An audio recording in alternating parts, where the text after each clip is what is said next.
కోటి సంతకాలు అనేది నాకు తెలిసి ఉట్టి బూటకం సార్. ఎంత బూటకం అంటే చెప్పరానంత బూటకం. ఈ రోజున ఒక సంతకం పెట్టిన వ్యక్తి అతనే పెట్టాడని గ్యారంటీ ఏమైనా ఉందా? నేను పెట్టాను అనుకోండి, నేను పెట్టానని రుజువే ఉంది వాళ్ళ దగ్గర.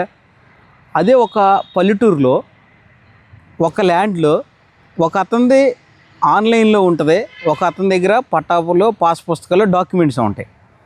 అలాంటప్పుడు రెవెన్యూ డిపార్ట్మెంట్ ఏం చేస్తుందంటే ఎంజాయ్మెంట్లో ఎవరు ఉన్నారు, ఎన్ని సంవత్సరాల నుంచి ఉన్నారని పంచనామా తీసుకోవడానికి ఆధార్ కార్డులు తీసుకొని సంతకాలు సేకరించి నిజ నిర్ధారణ అనేది చేస్తారు.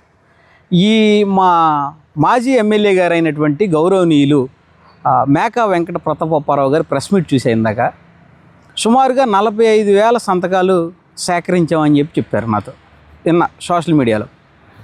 ఆ 45,000 సంతకాలు వాళ్ళే పెట్టారని నిజ నిర్ధారణ ఏంటి? వాళ్ళ దగ్గర నువ్వు ఆధార్ కార్డు తీసుకొని దాని మీద సంతకం పెడితే ఇన్ని డాక్యుమెంట్స్ వచ్చినాయి, ఎంతమంది సంతకం పెట్టారు, ఎంతమంది ఏకీభవించారు అని చెప్పడానికి ఒక నిజ నిర్ధారణ ఉంటుంది.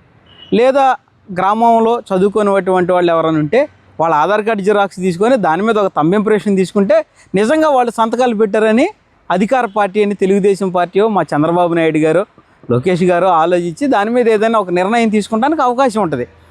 అది ఉట్టు బూటకం అని అవి చిత్తు పేపర్లని నా అభిప్రాయం సార్. 100% లేదు. ఒక సంతకానికి విలువ ఎక్కడుంటుంది? ఒక ప్రామిసరీ నోటు మీద ఉంటుంది, ఒక 100 రూపీస్ స్టాంప్ పేపర్ మీద ఉంటుంది, లేదా తల్లిదండ్రులు ప్రోగ్రెస్ కార్డు మీద పెడితే పిల్లలకు స్కూల్ యాజమాన్యానికి దాని విలువ ఉంటుంది. ఒక చిత్తు పేపర్ మీద సంతకం పెడితే దానికి విలువ ఎక్కడి నుంచి వస్తుందని నా అభిప్రాయం సార్. ఇంకొక విషయం చెప్తున్నాను.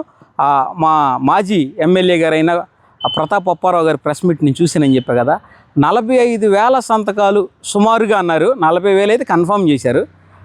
మొన్న 2024 అసెంబ్లీ ఎలక్షన్ రిజల్ట్లో 95,000 ఓట్లు వచ్చినాయి ప్రతాప్ అప్పారావు గారికి. దానిలో సగం కూడా సంతకాలు సేకరించలేకపోయింది తెలుగుదేశం పార్టీ నూజివీడు నియోజకవర్గం వైఎస్ఆర్సీపీ పార్టీ నాయకులని నేను మాత్రం భావిస్తున్నాను సార్. అది మంచి పని అయితే ఎంతమంది ఓట్లు వేశారో అంతమంది సంతకాలు చేసి ఉండేటోళ్ళుగా, దాని మీద ఆ స్టాండర్డ్ మీద నిలబడి ఉండేటోళ్ళుగా సగం మంది కూడా సంతకాలు పెట్టలేదంటే తెలుగుదేశం పార్టీ అభివృద్ధి వైపు జనాలు మొగ్గు చూపుతున్నారని ఈ సభాముఖంగా ఈ S4 మీడియా ద్వారా మీ అందరికీ తెలియజేస్తున్నాను. Thank you sir.